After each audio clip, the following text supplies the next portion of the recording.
We received a question regarding speed work, and the question is, how important is speed work or using the dynamic effort method for a competitive powerlifter? Most of you watching this video understand that there are a myriad of expressions of strength: max effort strength, dynamic effort method strength, which is basically speed, power, repetition effort, which is muscular endurance, etc., etc. So strength can be measured in a multitude of ways, but the question specifically asked, how important is speed work for the competitive powerlifter? And my answer is going to shock most of you. I don't think it's that important at all. I'm not saying that it can't help. I'm just saying that dynamic effort is not necessary for a competitive powerlifter, and here's why.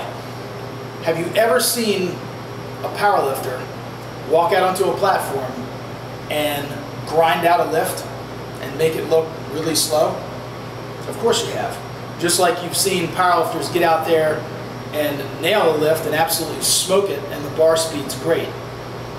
Here's the point. The point is, when you walk up to a weight for a maximal attempt in the squat, bench, or deadlift, do you ever walk up and say to yourself, nah, I'm just going to try to push this one kind of slow, or I'm just going to pull this slowly and see where I get? Absolutely not. When you walk up to an attempt, you're trying to exert as much force on that bar as you possibly can, and you don't need to train with lighter weights to teach your nervous system how to do that. You already know that when you walk up to that weight or when you approach that bar, that you're going to exert as much force as you possibly can.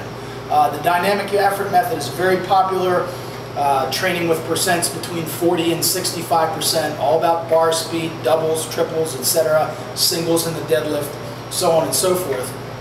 And I'm not saying that that doesn't have its place in training. It does. Speed work in the bench is great, especially for people that are really weak off the chest. It teaches you to pop and explode and get the bar moving a little bit faster off of the chest. But for most of us, speed work is not essential. You can definitely get by just training the lifts lighter. Most of us here squat and bench twice a week at least, and we typically will have a heavy day and a lighter day. For our geared lifters, they're using their heavy day or their geared day based off their geared competition max, and their lighter day is based off of their raw max. So their lighter day, they're still getting the skill acquisition and the practice of the lifts, but they're training lighter, they're giving their central nervous system a break, yet they're still reinforcing technique and still getting that practice and that skill acquisition. Speed work or training for power and explosiveness is entirely applicable for power athletes, football players, sprinters, basketball players, baseball, rugby, wrestling, boxing, you name it, jumping, any sport that requires quick bursts of energy or expressions of explosion.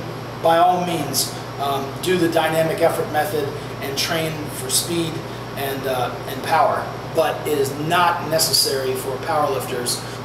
There are a ton of examples. There are as many examples of people getting by without training the dynamic effort method as there are those that do. I'm just saying that it is not necessary. Even the people that really espouse the dynamic effort method, Louis Simmons, Westside Barbell, a lot of the people at Elite FTS are now changing their tune a little bit, not all of them, some of them, and shifting away and realizing that a dynamic effort method is not absolutely necessary, that you can definitely get by without it. So it has its place in training, but it is not necessary for a powerlifter.